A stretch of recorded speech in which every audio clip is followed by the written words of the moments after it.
Welcome, everyone. Welcome to the 2022 New Jersey International Film Festival Filmmaker Q&A session. We set up these Q&As during the pandemic, and it's something that we are going to continue because a lot of the filmmakers are far away. Some of them come to our festivals, some of them are not able to. Some still come to the festival for the live screenings, and we wanted to have this available for those patrons who are not going to be able to come to the live screening as we kind of transition out of the pandemic. The 2022 New Jersey International Film Festival is in its 27th year, and we are now going to be a hybrid festival, probably for the foreseeable future. We will have a series of live screenings, mostly on Fridays and Saturdays, between the festival dates, which are June 3rd to June 12th. The live screenings will be either at 5 p.m. or 7 p.m. in our state-of-the-art facility, which is Voorhees Hall, room 105, on the beautiful Rutgers campus in New Brunswick, New Jersey at 71 Hamilton Street. Now, the great thing is that all the films will be available online for 24 hours on their show date, which means that they will be available starting at 12 midnight on their show dates. So in the case of today's screening, which is on the documentary Leftover Feelings, we will be screening that film on June 11th. That's a Saturday. So 12 midnight, 12:01 on Saturday the 11th, it's available to start watching. And you'll have till 11:45 p.m. to start watching. Because once you start watching, then there's another 24-hour clock that begins. So technically the film is available in theory for 2 days, but that means that you really only have 1 day to watch it. So if you start watching it at 11:40 on the 11th of June, you will have till 11:40 June 12th to finish watching it. It's a really great deal. So the other wonderful thing is that one ticket price allows you to see the movie in person too. In fact, we had a number of people do this last season when we did do some live screenings, and people would watch the film at home and then come to the live screening because the filmmaker was going to be there, or they wanted to see it on our huge screen. So they, a number of people did that because your ticket, which is $15 for each program, allows you to see the movie online and live when there's an online live duo. Some films are only going to be online. That's just the way that it worked out. Okay, well, I wanted to introduce you to our guests since I'm babbling on about this film festival. Today we have Ted Roach. He's from Chapel Hill, North Carolina, and he co-directed this film, Leftover Feelings, a Studio B revival with Lagan Sebert. And it's a wonderful documentary about the making of an album by two icons from Nashville. And one is John Hiatt, and the other is Jerry Douglas. And I also wanted to introduce you to Ilana Keller, who is the entertainment writer for the Asbury Park Press. And she's going to help me ask questions of Ted about his movie. But I get the first one since I'm the festival director. And it's always a very general question, which is to ask Ted, how did you get involved in making this film? Well, I got involved. I've done a lot of work for John and Jerry's management company over the last 9 or 10 years. Very diverse group of clients, from Kesha and Stained to Cheap Trick, and now John Hiatt and Jerry Douglas. But it was we got a call, and they were going to start recording the album in October of 2020. They had put it on hold for the pandemic, and a window opened up where they thought they could do it. And they wanted to just get some coverage. They sent my partner Lagan into the studio with 3 cameras and not much help, and asked him to record everything. And he started sending everything back to me. And the more I saw, the more I knew there was something bigger happening there. And he agreed to. And we lobbied to get their help to do more interviews. We ended up trying to get interviews from Dolly Parton and Lyle Lovett and Emmylou Harris, and we got all those. And we also did a couple of interview sessions with John and Jerry in the studio, and a tour of the studio and a walk down Music Row. And we spent about 3 or 4 months getting all the materials together, and then about a year in the edit room. And yeah, that's how it all came about. And I do think, it's one of those projects you don't know exactly where it's going when you start, but you dig in and you keep going, and hopefully you find something, and we did. Oh yeah, because your film is not just about the making of this album. It's also about Nashville and this wonderful studio, which I knew about, but I felt I was there, and it really, it's a film that has a multi-pronged focus. But Ilana, you can jump in. Please ask a question to Ted. Well, actually, just jumping off of that point, in the documentary, Studio B is described as like walking into Lambeau Field. Mm-hmm. And I just wanted to ask you a little bit about how do you handle that multi-pronged approach where you're spotlighting a physical place, and really a love letter to Studio B as well as the work of Jerry Douglas and John Hiatt. Most of it came out pretty organically. Like, we'd be in the studio with them, and they were inspired and in awe of the place themselves. And they would say things on camera like, wow, if these walls could talk, and, like look around, and they'd be like, wow, the songs have been recorded in here. And they were very curious about the place as well. And so that would lead us into asides, like where they'd talk about the echo chamber and the history of the echo chamber. And then, that would lead the cameraman off up the ladder and into the echo chamber where, Elvis and the Everly Brothers and all these people recorded great sounds and songs there. I think at the beginning too, their managers and the whole idea was a little bit more of a behind the scenes, but it did evolve into, the studio had so much character that it became a third character almost itself. I mean, I remember John Hiatt said that he got down to the X where Elvis used to stand, and he kissed it. There's so much adoration for being in the space. Yeah, that was a moment for me too, and for Lagan as well. Like, because we were backing up. I had the boom pole, and we were backing up into that room when they came in, and I was standing on the X when he was like, "See that X over there?" And I look down, and I'm right on top of it, so I'm backing up with the boom pole, and he said that's where Elvis stood for 200 songs, and to be there and to be a John Hiatt fan, and I'm a huge Elvis fan too, and to see that moment where he, just totally naturally just kissed his hand and knelt on the floor and put it on the X, it was goosebumps. So why shoot the film in black and white? Well, it's shot in color. The black and white was a decision we made afterwards, and it came about. One of the things that happened too, so after we started shooting and we knew we had a bigger film, the Country Music Hall of Fame, who owns Studio B, started helping us a lot. They were a huge partner in this as far as giving us archival materials and allowing me access to their archival library to find clips and whatnot.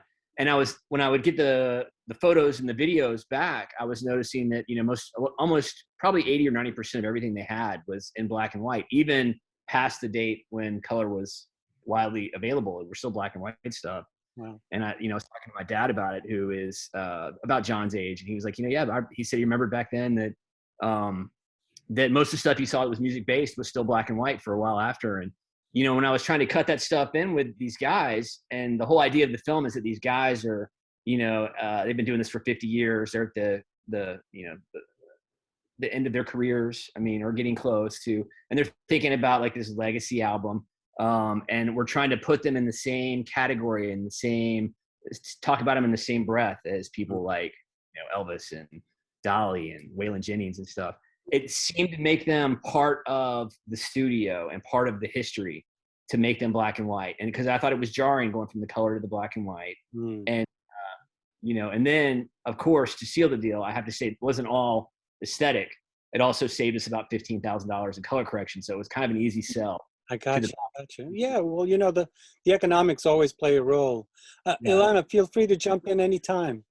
I wanted to ask you a little bit, scoring a film is always an adventure. How does that play into it when your documentary is so much, literally about music? Was that different than another type of project, or how does that work all together? I love doing these. We've done several like short documentaries for the same company, and I've been doing this a lot, and I love it. Like when you get a behind the scenes album, what you get is you get all the finished songs already mixed, and then you also get stems, the individual instruments broken down, soloed. So it gives me the opportunity, and I know I want to use those songs. So it's not like on other films I've done where we hired a composer and he wrote, and I was at, the mercy of whatever came back. And it was all, I'm not saying that's a bad way to do it either, but this gave me a lot of control over it. And I could use the songs when I wanted to. And when, there's an interview going on, I'm able to just pull out, the guitar or the bass and play it by itself, which gives it a whole nother, it sounds like a different song, and it gives it a whole nother feel. And it adds to the interview so much that, I can do scoring it with the individual instrumentals. Now, one thing that was different about this one, as you probably, if you've seen the film, that Studio B is all just one big room where they record together. So it is a little harder to separate the sounds in there. Like, we could never fully take John's voice out of the other stems. So it is, in the past, that was one difference I definitely noticed. Like when we did a similar documentary for Manchester Orchestra, from behind the scenes in the studio, they were recording individual instruments a lot of times, baffled off with big sound curtains set up, and we could separate it a little differently. This one was a little different, but it was still gave me a lot of options. And it's one of my favorite projects to do, like an album, tearing an album, the individual sounds apart and playing with them. Just sort of jumping off of that a little bit, as you get further into the documentary, it seems like you guys made the decision to sort of let the music speak for itself, with longer clips, more just the fully getting into the songs themselves. Was that something that obviously was a conscious decision, but how do you sort of draw that line and decide where to slide into that? Yeah, so at the beginning, I think we wanted to have one of their songs at the beginning to kick the whole thing off, to kind of show where it was going. But then we wanted to establish, why they were there, who they were, and why they were there. And so we didn't want to do a whole lot of intercutting with the music at that point. We wanted to get into that and the history, and then have them, as it happened, experience going into the studio for the first time after we knew a little bit more about them. So that's why it got pushed back a little bit. And then throughout, I think, the one very conscious thing is, I think, like the song Light of the Burning Sun, which is, we really broke that one down into the lyrics and the stories behind it. And it's about, John's oldest brother committing suicide. Yeah. So it was like, the heavier songs, or the songs where the lyrics were really, really important, like I'm in Nashville, where the title came from, and songs like that, where we wanted to spend a little more time on explaining the lyrics. It did get longer and longer, like how much we would play, or the lyrics we would show. And one thing that was very conscious for me is that, I could watch all those songs in their entirety. I love it. I'm a big music fan, but not everybody has the attention span to do that or wants to do that. So, but I wanted to have one song play in its entirety at the very end, which is the only like full song that you see. And I think you've earned it at that point. I think that, the audiences I've talked to at film festivals so far really like that they've wanted to, a lot of people who become fans while they're watching it want to hear a little bit more. And, but you got to keep the movie going. So I think that, having one full 3.5 minute song at the end kind of satisfies that urge to hear more, I think. I hope. No, I think it made perfect sense, because as you're watching the film, you get two strands. You get a kind of prehistory about John, a prehistory about Jerry, prehistory about Nashville, and then and the Studio B, and then we start to kind of parse the album and take it to where we start to understand how it came to be. I mean, this is ultimately a COVID film too, and a COVID album, since we do see them wearing masks, and it must have been challenging as a filmmaker to be able to, make a film given the restrictions of COVID. Is that true? Absolutely. And there was lots of examples on this. I mean, when it all started, they wanted one person in the room with them. So Lagan was in there, my partner Lagan, co-director, with 3 cameras by himself on 2 of the 4 days. So it was a smaller crew. And then also, like, we were dealing with Dolly Parton and Lyle Lovett. This was, before vaccines were really, vaccines had come out, but everybody was still on super high alert, and they didn't want anybody in their studio, but they wanted to do the interview. So with Lyle, he had a cameraman he works with in Austin came over, but we did it Zoom. He wanted to do it on Zoom. He didn't want to record it on camera. So it was just kind of one of the restrictions that we had. which black and white, I think, helped that a lot too. I mean, that looked yeah. better. But Dolly was like, you know, we probably tried to get Dolly's interview for 4 or 5 months, and you know, she goes in the studio a few times a week and like knocks out her camera requests, and we were kind of, you know, not a high priority there. We had to wait and email and email and email. And I wrote a list of like 10 questions. They were like, you know, send us your questions, and we'll get you, you know, what we can get you. And I sent them like 10 questions. They were like, this is, you know, make sure these are in the right order because we're not getting all 10. So we had to like reorder them and prioritize them. And we got 4 full answers out of it. So, and she was great. She's such a pro. She's done 100 of those, thousands of those, you know, so, and Lyle was too. Lyle's done a lot of, you could tell he'd done a lot of documentary work before because he knew how to answer the questions, knew what we needed and stuff. And, but it was, the COVID did play a big part there. And also in deciding how to portray it in the film was, you know, we didn't want to talk about it very much, but we knew people seeing the masks, you didn't want to like not acknowledge it at all too. So we tried to keep it, you know, to a very minimum. And I hope that I feel like it was needed a little bit, and I hope that it's not, you know, too much. I read a review a few weeks ago from a film festival, and they mentioned it, and they were glad we got back to the music as quick as we did. They didn't say if they thought it was necessary or not, but I felt like it was to acknowledge it. I think you can't just hide the fact that, you know, it was made during challenging circumstances, and that seems very strange to me. Ilana, please, you get the next to the last question since we're running low on time. Awesome. Well, I just wanted to ask you. You touched on this, you know, but you have some pretty big name talents weighing in there. You know, Lyle Lovett, Dolly Parton, Emmylou Harris. How did how did that come about that, you know, you said that we really need these voices, we really want these voices in there, and just talk a little bit about the experience of getting those voices in there, you know, more than you've elaborated on already, and just what it means to be able to pull that all together to really get the context of, you know, what Studio B means, what these guys mean to the music world. Yeah. I think the idea, we really started, as I said, the project grew in in scope and budget. The better stuff we showed them, the more they would give us more to keep shooting more. So I think that the idea of like really trying to add some big stars came because there was a scene, which is deleted now, in the museum room where all the album covers and the pictures are on the wall in there. Yeah. Which is like the I don't know, it's like a big welcome room when you come in before you get to the studio. That's where that room is. And John was looking at the pictures, and he saw a picture of Dolly, Porter and Dolly. And he told a story about the first time he had gone to see Dolly Parton play in 1970 when he first got to Nashville. And we started talking, me and Lagan started talking about, you know, we had a lot of scenes in that room already. We wanted to start connecting these people to him. We're like, wouldn't it be great if we could get Dolly to talk about John?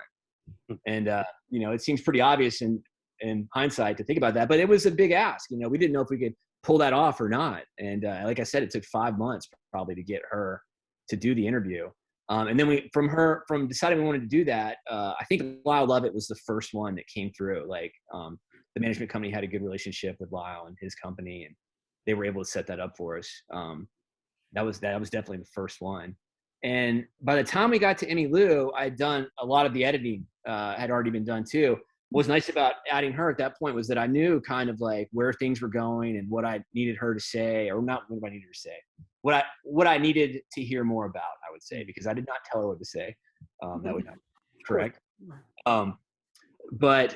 So, and then that was another instance where I was here in Chapel Hill and watching through a live feed and talking to the interviewer in a headset. But like I've never done that before. It was like a COVID CNN producer type moment for me. I never like even thought about doing that before.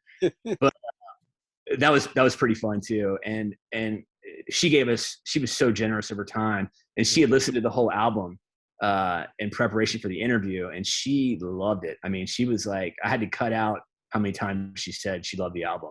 Like she was good about the album. Which now I had a friend of mine who's a filmmaker who does work for PBS, who watched the film last weekend and told me, I think it's a little too promotional there about the album. And I was like, I know, but I mean, that's really what she said, you know, and like, it's about making the album. So I don't know, I'll have to figure that out, or I'll have to let PBS tell me what to do when we get there, if we get there.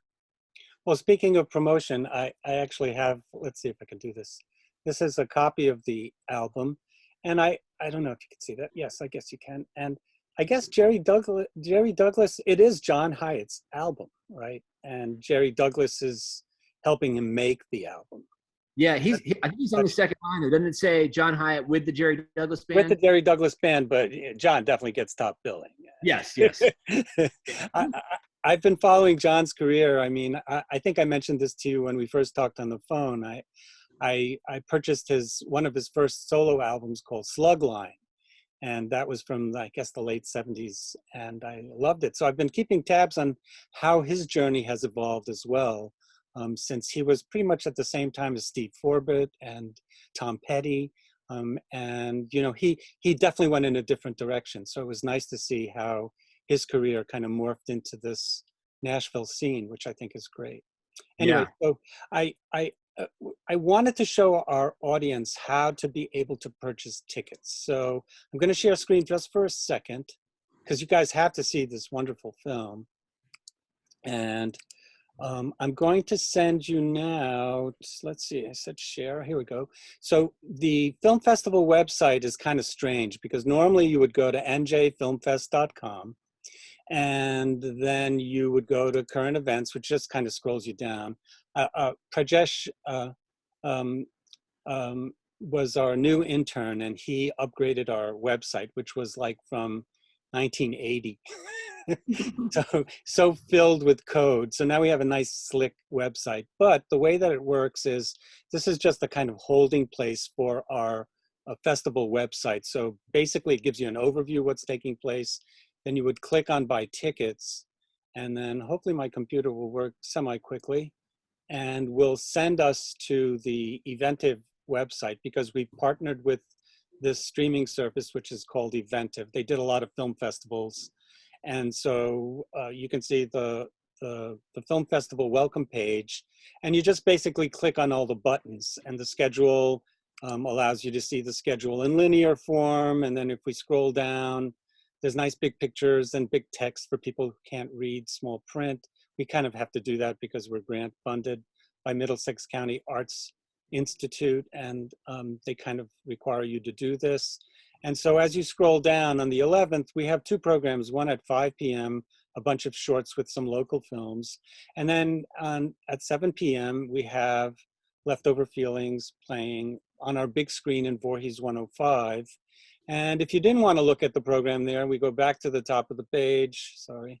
You click on tickets, and you kind of get an overview where you can purchase tickets. And each one is broken down into documentary, narrative, experimental, short films. And all you have to do is just kind of hover over the picture, and you just click on pre-order now, and you can buy tickets like that. And again, the ticket is good for the live screening and for the online screening. So you get 2 for 1.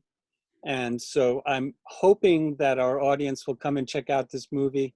I can't remember, Ted, if you're going to be there at the live screening. I didn't remember if you were going to be able to journey up to Jersey.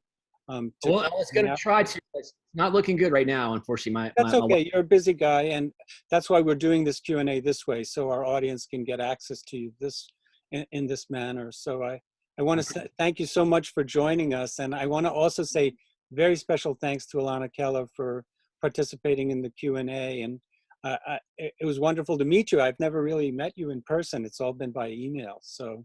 And the same thing with Ted, although we did speak on the phone. So it's nice to be able to put faces to voices and to emails. So thanks again, everybody, for joining us, and hope to see you guys at the movies. Thank you.